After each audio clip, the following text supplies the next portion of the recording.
52 years ago, a young woman in the town of Harlan Creek, Indiana, vanished on her way home from a Wednesday night church choir rehearsal, leaving behind a single white glove on the shoulder of Route 14 and an unanswered question that would outlast every person who first tried to answer it. Authorities at the time concluded she had likely left voluntarily. A troubled young woman, they said, who had reasons to start over somewhere new. Her family refused that conclusion from the first day and never stopped refusing it. Her mother carried a photograph in her wallet for the rest of her life and showed it to anyone who asked. Then, in the spring of 2023, more than 5 decades after the night Sandra Colette Marsh disappeared, a forensic genealogy analyst sitting at a desk in Indianapolis looked at a DNA profile that had been sitting untouched in an evidence archive since 1971 and found, in a public ancestry database, the name of a family she had never expected to find there. What that name connected to would answer 52 years of silence in a single afternoon. But before we get to that, we have to go back to 1971, because to understand what was finally uncovered, you first have to understand who Sandra Marsh was and what the town of Harlan Creek lost the night she disappeared. Harlan Creek sat in the rolling farmland of northern Indiana, a community of just under 4,000 people built around a grain elevator, a hardware store, a school that ran kindergarten through 12th grade under one long roof, and 4 churches that between them accounted for most of what passed for social life in the town. In 1971, the country was exhausted. Vietnam dragged on. The evening news was a source of dread in most American living rooms, and people in small towns like Harlan Creek turned inward, toward their neighbors, their church pews, their Friday night football games, the particular comfort of a world they could still see the edges of. It was the kind of town where the hardware store owner remembered your father's name and the postmaster knew when you were expecting a package before you did. Station wagons sat in nearly every driveway. The grain elevator ran 3 shifts during harvest. On Sunday mornings, the parking lots of all 4 churches filled early, and after the services, people stood on the sidewalks in the October light and talked for half an hour before anybody went home. Sandra Marsh was 23 years old that fall. She had grown up in Harlan Creek, the second of 4 children born to Robert and Evelyn Marsh, her father a mechanic at the Ford dealership on Route 14, her mother a seamstress who did alterations from a sewing room off the kitchen. Sandra had graduated from Harlan Creek High School in 1966, spent 2 years at a community college in Fort Wayne studying early childhood education, and come home. She taught Sunday school at First Presbyterian and sang alto in the adult choir. She was working as a teacher's aide at the elementary school while finishing her certification coursework by correspondence. She had a laugh that people described the same way, independently, across 50 years, sudden. It came out of nowhere, fully committed, and it lit up her face in a way that made other people laugh, simply from the force of it. Her youngest brother, Dennis, would say in 2023 that he still heard it sometimes when something particularly funny happened. He said it as if that were a gift rather than a grief, though it was probably both. She was engaged to be married. His name was Thomas Greer, a young man from one county over who had met Sandra at a church youth retreat the previous spring. They had been engaged since June. The wedding was planned for March 1972. Sandra had already chosen the fabric for the bridesmaid dresses, a pale yellow that her mother thought was impractical, but that Sandra was firm about, and the cheerful, immovable way she had about things that mattered to her. On the evening of Wednesday, October 6, 1971, Sandra drove herself to First Presbyterian for choir rehearsal. She arrived at 6:30 p.m. and was seen by 7 members of the choir and the music director Gerald Foss, who would later confirm she had been in good spirits. Rehearsal ended at 8:45 p.m. Gerald Foss walked the choir members to the parking lot, as he always did. Because it was that kind of town, and that was that kind of man. He watched Sandra's tan 1968 Buick LeSabre pull out of the lot and head north on Maple Street toward Route 14. He waved. She waved back. That was the last time Gerald Foss, or anyone who has ever publicly confirmed it, saw Sandra Marsh.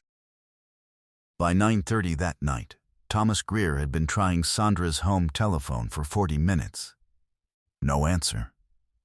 He knew she should have been home by 9. By 10:15, he called Robert Marsh. By midnight, Robert Marsh was driving Route 14 himself, window down in the October cold, looking for the tan Buick. He found it at 12:40 a.m. The LeSabre was on the gravel shoulder of Route 14, approximately 2 miles from the center of Harlan Creek. The engine was off. The driver's side door was unlocked. Sandra's handbag was on the passenger seat. Her keys were in the ignition. On the shoulder of the road, approximately 12 feet north of the car, a single white glove lay in the gravel. Her left glove. The right one was never found. Robert Marsh called the Harlan County Sheriff's Office from a payphone at the filling station a quarter mile down the road. Deputies arrived by 1:15 a.m. By morning, the community had organized a search along the ditches and fields bordering Route 14, extending 2 miles in each direction from the Buick. They searched for 4 days. They found nothing. The investigation was led by Sheriff Warren Aldis, a 22-year veteran of the department who would later admit, in a 1984 interview with the Fort Wayne Journal-Gazette, that the Marsh case was the one that stayed with him longest. In the first weeks, 2 things worked against a thorough investigation. The first was a false lead. A truck driver passing through had reported seeing a young woman matching Sandra's general description hitchhiking on Route 14 around 9 p.m. That night, heading east. This report consumed substantial investigative energy before it was determined the woman the driver described was wearing a green coat. Sandra, everyone who saw her that evening confirmed, was wearing tan. The second problem was simpler and more damning. The forensic capabilities of a rural Indiana Sheriff's Department in 1971 were minimal. There was no DNA analysis. There was no forensic database. There was evidence, a partial handprint on the interior door of the Buick, a fiber, a faint trace of biological material recovered from the glove that was collected and stored, but could not be analyzed in any meaningful way at the time. The family refused every official suggestion that Sandra had left voluntarily. Robert Marsh said it plainly in the first week and never said anything different. His daughter was getting married in 5 months. She was happy. She had yellow fabric picked out for bridesmaid dresses. She did not walk away from her own life. Investigators spoke to Thomas Greer at length. They looked at Robert Marsh, which is routine in cases involving family members, and which Robert Marsh understood and submitted to without complaint. They looked at a man from one county over who had a prior conviction for assault, and who had no confirmed alibi for the evening of October 6th. This man was never charged. Insufficient evidence, which in 1971 meant insufficient technology. He would die in 1989, of natural causes, having never been connected to the case in any legally meaningful way. By the spring of 1972, the Sandra Marsh case had no viable suspect and no new leads. It was placed in the inactive file. It did not disappear from the memory of the people who had known her, but it disappeared from official attention, which is a different and more complicated kind of abandonment. The years after Sandra's disappearance reshaped the Marsh family in ways that were specific and visible to anyone paying attention. Evelyn Marsh, Sandra's mother, did not return to choir at First Presbyterian for 3 years. When she did go back, she sat in the pew, not the choir loft. She said she wasn't ready to be up there again.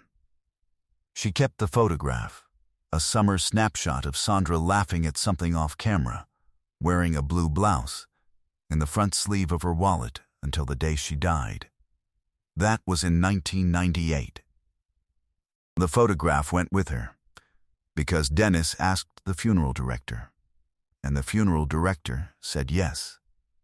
By 1975, 4 years had passed with no answers. Thomas Greer, Sandra's fiancé, had eventually, painfully, moved on. He married in 1976.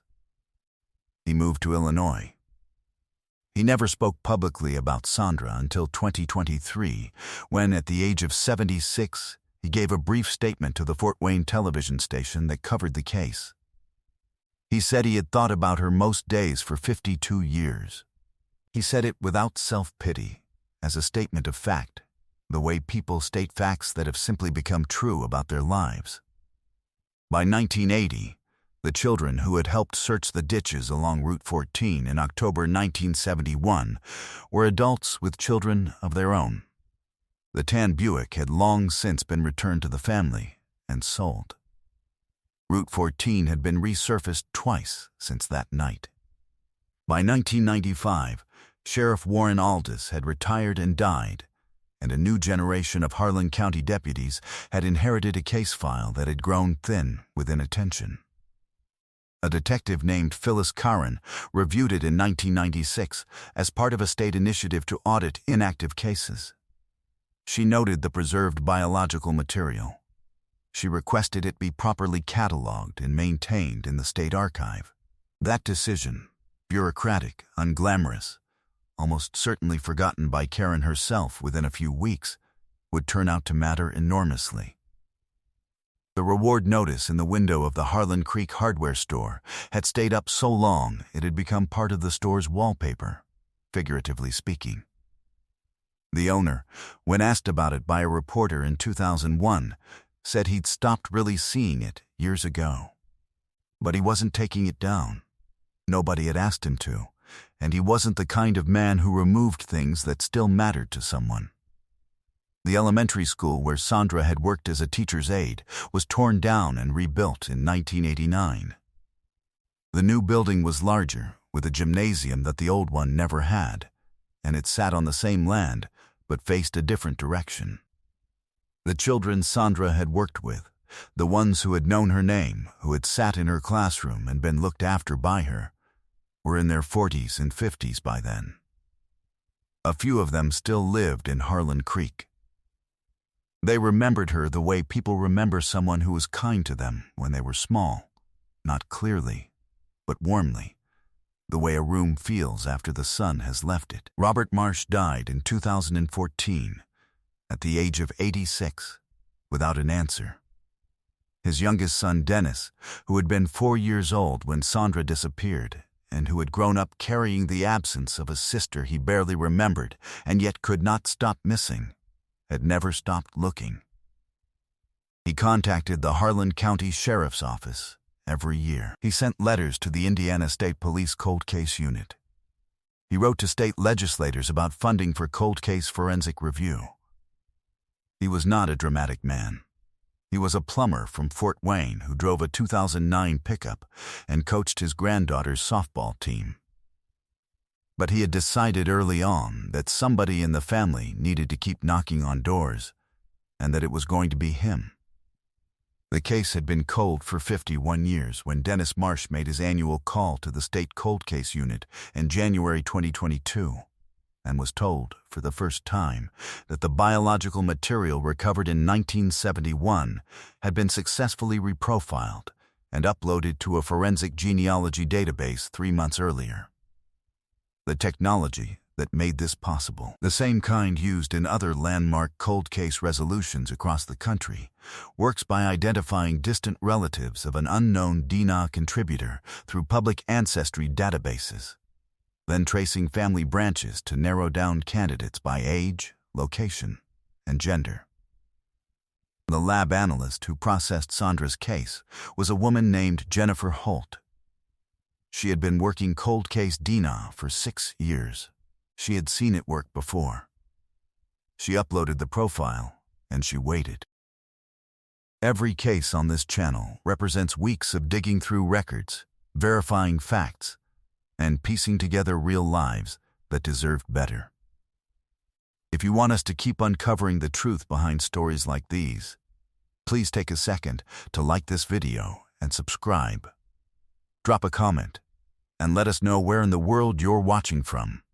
Your support is what makes this possible. Now, let's get back to Sandra. On the morning of April 14, 2023, Jennifer Holt arrived at her desk, opened her laptop, and found a flagged match alert in the genealogy database. She read it carefully. She built the branching family tree that the partial match pointed toward.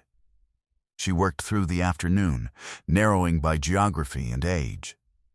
By 3 p.m., she had a name. She picked up the phone and called Detective Raymond Sauer of the Indiana State Police Cold Case Unit, who had been the primary assigned investigator on the reactivated Marsh file for 14 months. "I have a candidate," she said. "It's a strong one." The name was Harold Eugene Voss. He was 79 years old. He had lived in Harlan Creek his entire life, with the exception of 2 years in the Army in the late 1960s, during which he had been stationed stateside and never deployed. He had retired from the County Road Maintenance Department in 2003. He attended church, not First Presbyterian, but the Baptist congregation on the east side of town, 4 blocks from where he had lived for 40 years with his wife, who had died in 2018. He had 3 adult children and 7 grandchildren. His neighbors described him as quiet and helpful, the kind of older man who plowed the sidewalk in winter without being asked. He was also Gerald Foss's younger brother. Gerald Foss, the music director who had walked Sandra Marsh to the parking lot the night she disappeared, who had watched her drive away and waved goodbye, had a brother 2 years his junior who had grown up in the same house, attended the same schools, and been present, as family members often are, on the periphery of church events throughout that period. Records show Harold Voss had attended a church potluck at First Presbyterian 2 weeks before Sandra disappeared. His presence in her orbit was never questioned, because nobody had known to question it. Investigators obtained a DNA sample from Harold Voss through a discarded water bottle recovered from his recycling bin. It went to Jennifer Holt's lab. It came back within 72 hours. It matched. The handprint in the Le Sabre, the fiber, the biological trace from the glove, 52 years in an evidence archive, in a box labeled with a case number and a date. They all matched Harold Eugene Voss. Harold Voss was arrested on the morning of May 2, 2023, at his home on Birch Street in Harlan Creek. 2 Indiana State Police detectives and a Harlan County Sheriff's deputy came to the door at 7:15 a.m. He came to the door in a flannel shirt. He looked at the detectives. He did not appear surprised. He said nothing. He put his hands out.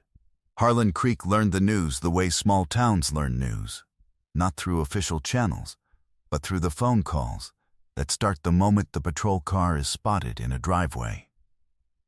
By noon, people who had grown up hearing Sandra Marsh's name were sitting with the impossible task of reconciling what they knew about Harold Voss with what they were now being told he had done. He had plowed their sidewalks. He had brought food to the sick. He had shaken their hands at Christmas gatherings and asked about their children by name. He had done all of this for 52 years while carrying what he had done on that October road in 1971.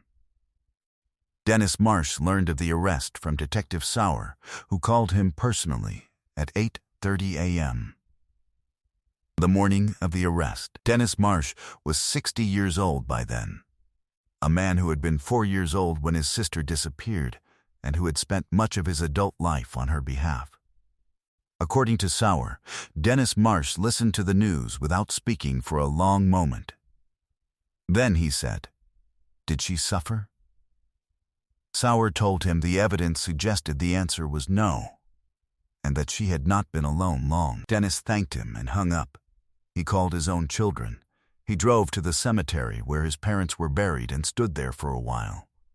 That is what justice looks like after 52 years. Not a courtroom victory, not a press conference, but a 60-year-old man standing at his parents' graves with an answer they never got to hear. Harold Voss was charged with murder in the first degree. He entered a not guilty plea through his attorney.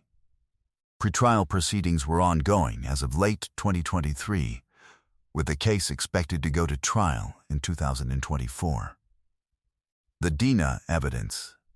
The matching physical evidence from the 1971 archive and cell tower data were at the center of the prosecution's case. Given his age and state of health, legal proceedings moved on a modified timeline. Harold Voss remained out on bail, residing at a family member's home as the case moved through the courts. He had lived 52 years in the same town. He had stood at community gatherings and accepted the ordinary kindnesses of people who did not know what he had done. He had watched the investigation unfold in 1971 from a proximity no one had ever measured. And when the technology that would eventually expose him did not yet exist, when it was for decades still only a theoretical future, he must have believed the distance between himself and accountability would last forever. It didn't. Sandra Colette Marsh was 23 years old. She had a laugh that came out of nowhere and committed fully. She had yellow fabric picked out for bridesmaid dresses. She had a Sunday school class full of children who would have grown up not knowing she was one of the reasons they felt safe.